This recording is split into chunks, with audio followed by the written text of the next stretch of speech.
సొంత గడ్డపై ఆస్ట్రేలియా ఏ జట్టుతో జరగనున్న 2 అన్అఫీషియల్ టెస్టులు ఆడే భారత ఏ జట్టును బీసీసీ శనివారం ప్రకటించింది. శ్రేయస్ అయ్యర్కు బీసీసీ ఎట్టకేలకు ప్రమోషన్ ఇచ్చింది. టీమిండియా ఏ జట్టు కెప్టెన్గా సెలెక్ట్ చేసింది.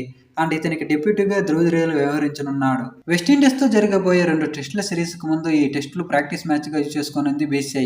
అంతేకాకుండా శ్రేయస్ అయ్యర్కి టీమిండియా టెస్ట్ టీంలోకి రీఎంట్రీ ఇచ్చేందుకు ఇది మంచి ఛాన్స్ కూడా. చివరిసారిగా అయ్యర్ రెడ్ బాల్ మ్యాచ్ని 2024లో ఇంగ్లాండ్తో జరిగిన మ్యాచ్లో ఆడాడు. ఇక నీల్ ఇంజురీ కారణంగా దూరమైన నితీష్ కుమార్ రెడ్డి కూడా స్క్వాడ్లో యాడ్ అయ్యాడు. అతను బెంగళూరులోని బీసీ ఎక్సలెన్సీ సెంటర్లో ఇషాన్ కిషాన్ అండ్ సాయి సుదర్శన్లకు లెంతీ స్పెల్ కూడా వేశాడు. ఇక ఆసియా కప్కి దూరంగా ఉన్న KL Rahul and Siraj 2 unofficial test ఆడతారని తెలిపింది. ఇక దులీప్ ట్రోఫీలో ఈస్ట్ జోన్పై డబుల్ సెంచరీ చేసిన ఆయుష్ బదోనికి బీసీ పిలుపునిచ్చింది. ఇది ఆయుష్ బదోనికి ఫస్ట్ క్లాస్ కెరీర్లో 2 డబుల్ సెంచరీ కూడా. 16 ఫస్ట్ క్లాస్ మ్యాచ్లు ఆడిన బదోని 65.23 సగటుతో 1370 రన్స్ చేశాడు. ఇక పేసర్లుగా ఖలీల్ అహ్మద్, యాస్ ఠాకూర్, గుర్నూర్ బ్రార్ అండ్ ప్రసిద్ధ్ కృష్ణ సెలెక్ట్ అయ్యారు. స్పిన్నర్లుగా మానవ్ సుతూర్, హర్ష్ దుబే, తనుష్ కోటియన్ను సెలెక్ట్ చేసింది.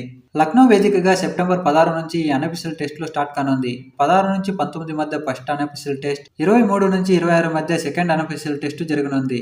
ఈ అన్అఫీషియల్ టెస్టుల తర్వాత సెప్టెంబర్ 30 నుంచి అక్టోబర్ 3 మధ్య కాన్పూర్ వేదికగా ఆస్ట్రేలియా ఏతో 3 అన్అఫీషియల్ వన్డేలు కూడా జరగనుంది. ఇకపోతే ఆస్ట్రేలియా ఏ టీంతో 2 అన్అఫీషియల్ టెస్టులకు బీసీ ప్రకటించిన టీమిండియా స్క్వాడ్ ని ఒకసారి చూద్దాం. Shreyas Iyer captain, Abhimanyu Easwaran, N Jagadeesan wicket keeper, Sai Sudharsan, Dhruv Jurel vice captain and wicket keeper, Devdutt Padikkal, Harsh Dubey, Ayush Badoni, Nitish Kumar Reddy, Tanush Kotian, Prasidh Krishna, Gurnoor Brar, Khaleel Ahmed, Manav Suthar, Yash Thakur.